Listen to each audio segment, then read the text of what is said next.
Pumanaw na sa edad na 41 anyos ang Filipino voice actor na si Jeff Otanes o kilala rin bilang Goku ng Pinas. May umaarangkadang balita si Ryan Paraboles. Si Jefferson Otanes po sa San Goku ng Dragon Ball! Malapit tayo. Goku ng Pinas. Yan ang binansag kay Jeff Otanes bilang Tagalog voice ni Son Goku mula sa isa sa pinakasikat na anime sa Pilipinas noong early 2000s na Dragon Ball Z. Taong 1997 nang unang maging ganap na voice actor si Jeff. Bumida ang boses niya sa likod ng mga sikat na foreign actors kagaya ni na Jackie Chan, Eddie Murphy at Song Il-kook bilang Jumong.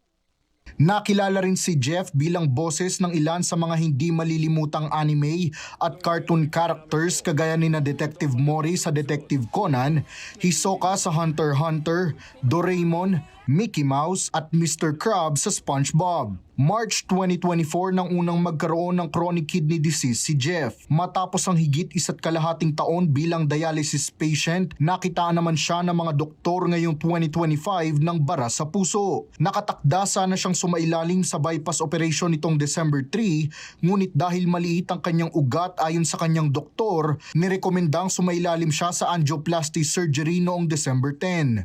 Pero binawian na siya ng buhay noong Martes ng umaga. Patuloy namang nananawagan ng panalangin sa publiko ang naulilang asawa at 2 anak ni Jeff. O mga bata, kaya huwag kayong mawawala. Hanggang sa susunod nating pagkikita, paalam! Kami! Ako si Ryan Paraboles ng PRTV News, nagseserbisyo para sa Pilipino.